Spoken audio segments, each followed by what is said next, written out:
भगवान श्री कृष्ण आगे बोले, हे प्रिय, जब गुणवती को राक्षस द्वारा अपने पति एवं पिता के मारे जाने का समाचार मिला तो वह विलाप करने लगी। हा नाथ, हा पिता, मुझको त्याग कर तुम कहाँ चले गए?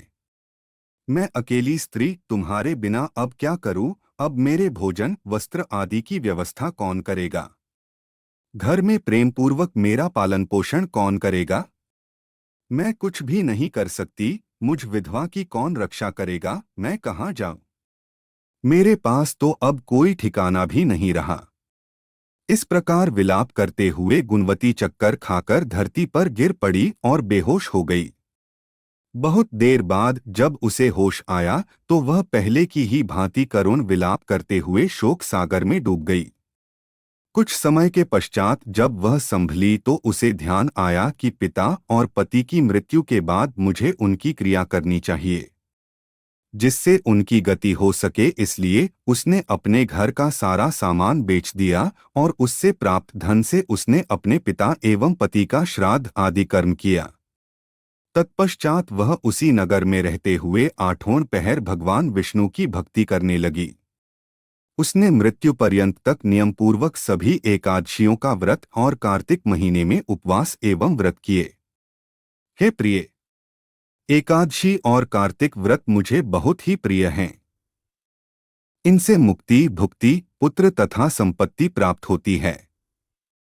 कार्तिक मास में जब तुला राशि पर सूर्य आता है तब ब्रह्म मुहूर्त में उठकर स्नान करने व व्रत व उपवास करने वाले मनुष्य मुझे बहुत प्रिय हैं, क्योंकि यदि उन्होंने पाप भी किए हों तो भी स्नान व व्रत के प्रभाव से उन्हें मोक्ष प्राप्त हो जाता है।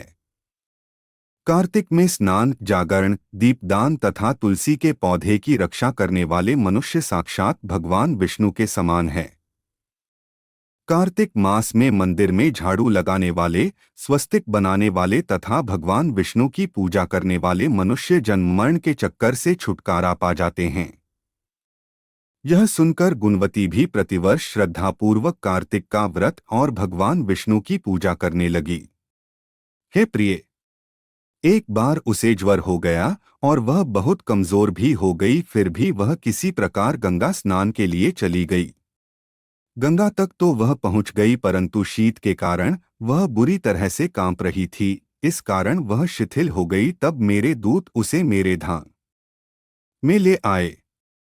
तत्पश्चात ब्रह्मा आदि देवताओं की प्रार्थना पर जब मैंने कृष्ण का अवतार लिया तो मेरे गण भी मेरे साथ इस पृथ्वी पर आए, जो इस समय यादव हैं। तुम्हारे पिता पूर्वजन्म में देवशर्मा थे तो इस समय सत्राजित हैं।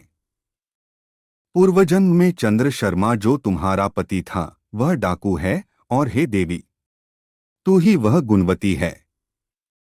कार्तिक व्रत के प्रभाव के कारण ही तू मेरी अर्धांगिनी हुई है। पूर्व जन्म में तुमने मेरे मंदिर के द्वार पर तुलसी का पौधा लगाया था। इस समय वह तेरे महलों के आंगन में कल्पवृक्ष के रूप में विद्यमान है। उस जन्म में जो तुमने दीपदान किया था उसी कारण तुम्हारी देह इतनी सुंदर है और तुम्हारे घर में साक्षात लक्ष्मी का वास है। चूंकि तुमने पूर्वजन्म में अपने सभी व्रतों का फल पतिस्वरूप विष्णु को अर्पित किया था, उसी के प्रभाव से इस जन्म में तुम मेरी प्रिय पत्नी हुई हो। पूर्वजन्म में तुमने नियम पूर्वक जो कार्तिक मास का व्रत किया था उसी के कारण मेरा और तुम्हारा कभी वियोग नहीं होगा। इस प्रकार कार्तिक मास में व्रत आदि करने वाले मनुष्य मुझे तुम्हारे समान प्रिय हैं। दूसरे जप तप यज्ञ दान आदि करने से प्राप्त फल कार्तिक मास में किए गए व्रत के फल से बहुत थोड़ा होता है, अर्थात कार्तिक मास के व्रतों का 16वां भाग भी नहीं होता है। इस प्रकार सत्यभामा भगवान श्री कृष्ण के मुख से अपने पूर्वजन्म के पुण्य का प्रभाव सुनकर बहुत प्रसन्न हुई। अगर आपको यह कथाएं पसंद है तो कृपया शेयर, लाइक या कमेंट जरूर करें। कृपया अपने किसी भी तरह के सुझावों अथवा विचारों को हमारे साथ अवश्य शेयर करें।